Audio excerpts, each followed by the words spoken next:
السلام علیکم۔ امریکہ ایران پر حملے سے خود ہی بھاگ گیا ہے اور اس کی سب سے بڑی وجہ یہ ہے کہ امریکہ کے اپنے فوجیوں نے اور اس کے اعلیٰ دفاعی عہدیداروں نے ڈونلڈ ٹرمپ کو مشورہ دیا ہے کہ ایران کے خلاف حملہ کرنا کسی طرح بھی سود مند نہیں ہے۔ اس سے ایران کے اندر جو ان کا سب سے بڑا مقصد ہے کہ وہاں کی حکومت کو تبدیل کیا جائے وہ تبدیل نہیں ہوگی، بلکہ خطے میں ایک بہت بڑی جنگ شروع ہو جائے گی جس کے لیے امریکہ ابھی تیار نہیں ہے، کیونکہ امریکہ اگر تیار نہیں ہوگا تو اس کا نقصان امریکہ کو اپنے دوست ممالک کے اندر فوجی اڈوں پر حملوں کی صورت میں برداشت کرنا پڑے گا۔ اس کے علاوہ جو امریکہ کا سب سے بڑا اتحادی اس خطے کے اندر اسرائیل ہے، اس کی اپنی سالمیت کو خطرہ پڑ جائے گا، کیونکہ ایران ہر صورت ترکی بترکی جواب دے گا۔ اگر اس پر حملہ کیا جائے گا تو وہ اس کا مؤثر جواب دینے کی اپنی صلاحیت کے مطابق پوری کوشش کرے گا۔ میں ہوں خرم کلیم اور آپ دیکھ رہے ہیں 24 ڈیجیٹل۔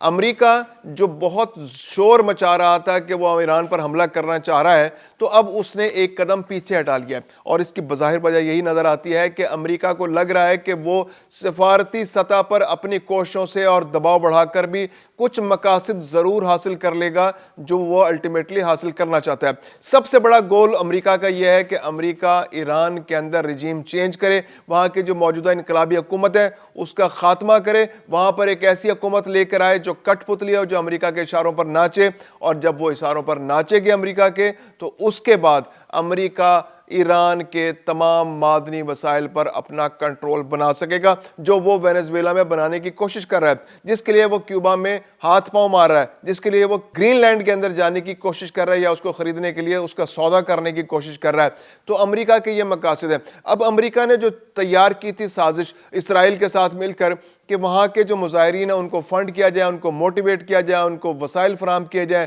سٹار لنک کی سہولیات فراہم کی جائیں، ایلن مسک کو ساتھ ملایا جائے، اور وہاں پر مظاہروں کو اتنا شدید کیا جائے کہ وہاں کی رجیم کمزور ہو جائے، اور اتنی کمزور ہو جائے کہ وہاں کی فوج اس بات پر مجبور ہو جائے کہ وہ مظاہرین کے ساتھ مل کر اپنی ہی حکومت کو گرا دے، جیسا کہ بنگلہ دیش میں ہوا یا نیپال میں ہوا کہ وہاں پر حکومتوں نے، یعنی وہاں کی فوجوں نے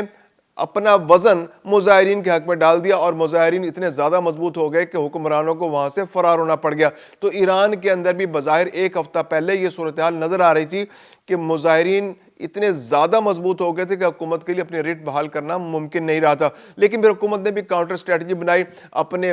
مظاہرین کھڑے کیے، اور اس کے علاوہ پھر جو انٹرنیٹ کی سہولیات بند کی، ٹیلی فون کی سہولت بند کی، انٹرنیشنل کال بند کی، اور پھر انہوں نے سٹار لنک کے جو ٹرمینل سے ان کو بھی کنٹرول کیا، اور اس کے بعد سے انہوں نے وہاں کے جو مواصلات کا نظام ہے اس پر اپنا کنٹرول مضبوط بنا لیا۔ اور اب ایران میں مذاکرات جو مظاہرین ہیں ان کو کافی حد تک کنٹرول کی جا سکے، اکا دکا مظاہرے ہو رہے ہیں، لیکن جو پرتشدد مظاہرے تھے ان کا بڑی حد تک خاتمہ ہو چکا ہے۔ اس ساری صورتحال کو امریکہ جو ہے بڑا ایکسپلائٹ کرنے کی کوشش کر رہا ہے۔ اب امریکہ جو ہے اس کو ایک اقوام متحدہ کے پلیٹ فارم پہ لے آیا، اور اس نے حالانکہ سازش بھی خود ہی تیار کی، خود ہی امن کے لیے خطرہ بنا، اسرائیل کے ساتھ مل کے اس نے پوری مشرق وسطیٰ کے اندر سازش تیار کی اور ایران کے اندر حکومت ٹاپل کرنے کی کوشش کی، لیکن جب اس میں اس کو وہ مطلوبہ نتائج حاصل نہیں ہو سکے تو معاملے کو سلامتی کونسل میں لے آ گیا تاکہ اس پر زیادہ سے زیادہ ایران پر پابندیاں لگوائی جا سکے۔ اور موقف کیا ہے کہ جناب دیکھیں ایران میں تو اتنے مظاہرے ہو رہے ہیں اور وہاں پر مظاہرین پر تشدد ہو رہا ہے اور پھانسیاں دینے کی کوشش کرے۔ اب یہ وہ بات ہے کہ جس کا امریکہ کو پتہ ہے، ایران تو اس بات کو بالکل ریفیوٹ کر چکا ہے، ایران تو اس تاثر کو مسترد کر چکا ہے، بلکہ ان کے جو وزیر خارجہ ہیں وہ تو بالکل کیٹیگوریکلی کہہ چکے ہیں، تو آؤٹ آف کوسچن، یعنی اس کا تو سوال ہی پیدا نہیں ہوتا کہ ایران فوری طور پر مظاہرین کو پھانسی دے دے۔ دوسری جانب اب امریکہ کو الہام ہو رہے ہیں کہ ایران جو ہے وہ 800 لوگوں کو ایک ساتھ پھانسی دینے کا ارادہ رکھتا ہے۔ تو یہ بڑی سٹرینج صورتحال ہے۔ اب امریکہ نے خود ہی ہائپوتھسس کریٹ کیا، خود ہی ایک خیالی صورتحال پیدا کر دی، خیالی ایک منظرنامہ بنا لیا کہ جس کے اندر لوگوں کو گرفتار کیا گیا۔ اب جو انسانی حقوق کی تنظیمیں، اقوام متحدہ تو کنفرم نہیں کر رہا، لیکن انسانی حقوق کی تنظیمیں کہہ رہی ہیں کہ گرفتاریاں 18,000 سے زائد ہو چکی ہیں، اور ان میں سے 800 لوگوں کا انتخاب کیا گیا ہے اور ان کو پھانسی دینے کی تیاری ہو رہی ہیں۔ جبکہ ایران کہہ رہا ہے کہ ایسا کچھ بھی نہیں ہو رہا، ٹرائل ضرور ہو رہے ہیں, لوگوں کو گرفتار بھی کیا گیا اور جو قرار باقی سزائیں ہیں ان کو دی جائیں گی جو مظاہرین ہیں, لیکن پھانسیاں دینے کا تو سوال ہی پیدا نہیں ہوتا. اب امریکہ جو ہے اس کو اقوام متحدہ اور مختلف فورمز پر اچھال کر ایران کے خلاف ایک ماحول بنانے کی کوشش کر رہا ہے, عالمی برادری کو بھی ساتھ شامل کرنے کی کوشش کر رہا ہے. حالانکہ ہونا تو یہ چاہیے تھا کہ ایران پر ہونے والے مظالم اور ایران کو جو دھمکیاں دی جا رہی ہیں اور ایران کو جس طرح سے ایکسپلائٹ کرنے کے اور وہاں کے معدنی مسائل پر قبضہ کرنے کی کوشش کی جا رہی ہے, اس پر اسرائیل کے اور امریکہ کی سرزنش ہونی چاہیے تھی. لیکن چونکہ ہمارے ہاں جو عالمی ادارے ہیں وہ بالکل ہی ان کے گھر کی لونڈی ہے, کیونکہ سارے ایکسپینسز جو میکسیمم ایکسپینسز ہیں اقوام متحدہ کے امریکہ برداشت کرتے ہیں اور امریکہ کے دوست ممالک برداشت کرتے ہیں, تو اس لیے وہاں پر صرف چلتی بھی ان ممالک کی ہے. اب روس اور چائنا نے جو ہے وہ موقف پیش کیا ہے اپنا سلامتی کونسل کے اندر, اور انہوں نے کہا جی جنگ کے جو خطرات منڈلا رہے ہیں اور کسی بھی طرح کی اندرونی معاملات میں مداخلت جو ہے وہ خطے کے لیے مفید نہیں ہو سکتی. امریکہ اور اسرائیل کو ریسٹرینٹ سے کام لینا چاہیے. روس نے بھی یہی کہا ہے,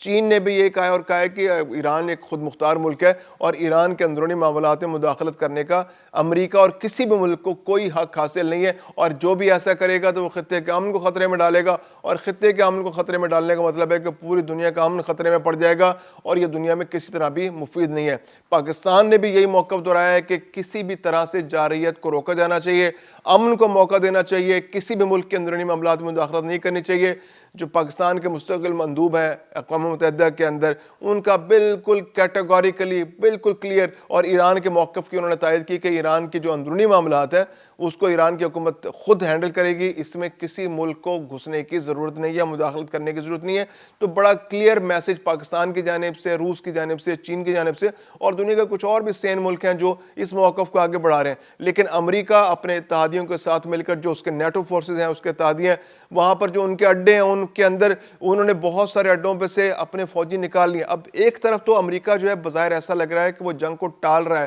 جنگ سے پیچھے ہٹ رہا ہے, لیکن جو مختلف جو وہاں کے ادارے ہیں, جو تھنک ٹینکس ہیں اور جو گروپس ہیں وہاں پر, جو وہاں پہ ماہرین ہیں, ان کا کہنا ہے کہ امریکہ کے جو صدر ہے اس پر ٹرسٹ نہیں کیا جا سکتا, اس پر ریلائی نہیں کیا جا سکتا, کیونکہ وہ اسٹریٹجیز بدلتے رہتے ہیں. بظاہر ایسا لگ رہا ہے کہ وہ ایک قدم پیچھے ہٹ گئے, لیکن یہ ان کی تیاری میں شدت کا ایک بڑا ثبوت ہو سکتا ہے کہ وہ بہت زیادہ تیاری کر رہے ہو, کیونکہ فی الحال ماہرین نے ان کو یہی کہا ہے کہ آپ کی تیاری مکمل نہیں ہے, آپ کے پاس جو اسلحہ ہے وہ اس طرح نہیں ہے کہ آپ ایک بڑی جنگ کو ہینڈل کر سکیں, کیونکہ ایران آپ کے خلاف جوابی کارروائی کرے گا اور اس جوابی کارروائی میں آپ کو زیادہ نقصان اٹھانا پڑ سکتا ہے, اور اسرائیل کا تو بہت زیادہ نقصان ہو سکتا ہے. تو سب سے پہلے تو انشور کرنا ہے کہ اسرائیل کا آپ دفاع کریں, اسرائیل کا جو دفاعی نظام ہے اس کو مضبوط بنائیں, تاکہ ایران ٹارگٹ اسرائیل کو پہلے کرے گا, پھر وہ اس کے علاوہ جو مشرق وسطیٰ کے اندر جو خلیجی ممالک کے اندر آپ کے اڈے ہیں ان کو ٹارگٹ کرے گا. تو وہاں پر اپنے دفاعی نظام کو مضبوط بنانا ہے. تو امریکہ نے پہلے مرحلے میں یہ ہے کہ اسرائیل کے لیے تو ہر وقت اپنی جان مال حاضر رکھتا ہے, تو وہ لگا ہی رہتا ہے اسرائیل کے دفاع میں. دوسرا, اس نے جو خلیجی ممالک کے اندر اپنے اڈے تھے ان میں سے میکسیمم فوجیوں کو نکال لیا, کچھ اڈوں کو تو خالی کر لیا, اور وہاں موجود فوجیوں کی طرف سے بھی ان کو پریشر کا سامنا ہے کہ جناب آپ پنگا تو ایران سے لیتے ہیں, جان ہماری خطرے میں پڑ جاتی ہے. تو وہاں سے بہت سارے فوجیوں کو اڈوں سے نکال لیا گیا. اب زیادہ پریزنس جو ہے ان کے کھلے سمندر کے اندر ہے, ان کے جو بحری بیڑے ہیں وہاں پر موجود ہیں, پھر شپس ان کے موجود ہیں. ویسے بھی جو گلف کا علاقہ ہے جو اس کے اندر امریکہ کی پریزنس سب سے زیادہ ہے, قطر کے علاقے میں اور یو ای کے آس پاس کے علاقے میں, بحرین کے آس پاس, یہ جو آبرہ ہرمز ہے اس کے اندر امریکہ جو ہے بہت زیادہ اپنی فوجی پریزنس بنا کر رکھتا ہے. یعنی کہ امریکہ کے بعد سب سے زیادہ فوجی امریکہ کے اسی علاقے میں موجود ہوتے ہیں, کیونکہ امریکہ کا انٹرسٹ بہت زیادہ ہے. عراق کے ساتھ وہ جنگ لڑتا رہا ہے, پھر جو گلف ممالک کے ساتھ اس کا ایک اتحاد ہے, پھر اس کے فوجی اڈے موجود ہیں ان علاقوں کے اندر, اور یہاں پر وہ اپنی پریزنس سعودی عرب کے اندر بھی. تو اب یہ وہ پریزنس جو ہے اس کو وہ منیمائز کرتا چلا جا رہا ہے. نیٹو ممالک جو برطانیہ اس نے اپنے فوجیوں کو اس علاقے سے نکالا, تو اس بات کے خدشات بہرحال موجود ہے کہ امریکہ کو پلاننگ اس کے پاس ہے کہ وہ جس کے تحت جب حملہ کرے گا ایران پر تو اس جوابی کارروائی کے لیے بھی تیاری کر رہا ہے, جس کا اس کو ممکنہ طور پر سامنا کرنا پڑ سکتا ہے. تو یہ صورتحال بہت کروشل ہے آنے والے دنوں میں, اور امریکہ کو عالمی دباؤ کا بھی سامنا ہے, عالمی دباؤ سے بھی وہ گھبرا رہا ہے, کیونکہ عالمی دباؤ کی وجہ سے بھی اس کو بدنامی کا سامنا کرنا پڑ سکتا ہے, کیونکہ ابھی بظاہر ایسے جواز موجود نہیں ہیں. پھر دوسری بات یہ کہ جو وہاں پر مظاہرین ہیں ان سے بھی وہ توقعات حاصل نہیں ہو سکی امریکہ کو, کیونکہ مظاہرین جو ہے جس شدت سے مظاہرے آگے بڑھے تھے, بہت ساری گرفتاریاں بھی ہوئی تھیں, تو امریکہ توقع کر رہا تھا اور اس کو عہدیداروں نے بھی یہی مشورہ دیا کہ اگر آپ مظاہرین کو اگر آپ بڑا حملہ کریں گے تو اس سے جنگ چھڑ جائے گی، اور جو آپ نتائج حاصل کرنا چاہ رہے ہو آپ کو نتائج نہیں ملیں گے۔ اس کے لیے ہے کہ آپ چھوٹا حملہ کریں اور مظاہرین کو موقع دیں کہ مظاہرین کو اس سے طاقت ملے گی چھوٹے حملہ کرنے سے، کیونکہ وہاں چھوٹا حملہ کریں گے تو گورنمنٹ جو ہے وہ کمزور پڑے گی، اس کے ریٹ پر حملہ ہوگا، اس کی سوورنٹی کمپرومائز ہوگی، اور جب سوورنٹی کمپرومائز ہوگی تو مظاہرین کے لیے اس میں ایک طاقت کا سبب بنے گا، مظاہرین کو اس سے ہمت بڑھے گی ان کی، تو وہ سڑکوں پر زیادہ نکلیں گے، اور اس کے بعد ممکنہ طور پر وہ اتنا دباؤ بڑھا دیں کہ وہاں کی فوج یا جو وہاں کے ادارے ہیں وہ گورنمنٹ سے، جو وہاں کے جو سپریم کمانڈ ہے اس سے جان چھڑا کر مظاہرین کے ساتھ مل جائیں اور وہاں پر رجیم چینج ہو جائے۔ تو یہ وہ صورتحال ہے جس کا امریکہ نے جو سازش کا جال بچایا ہے اسرائیل کے ساتھ مل کر، پورا خطہ اس کو سفر کر رہا ہے اور ہر طرف غیر یقینی صورتحال ہے۔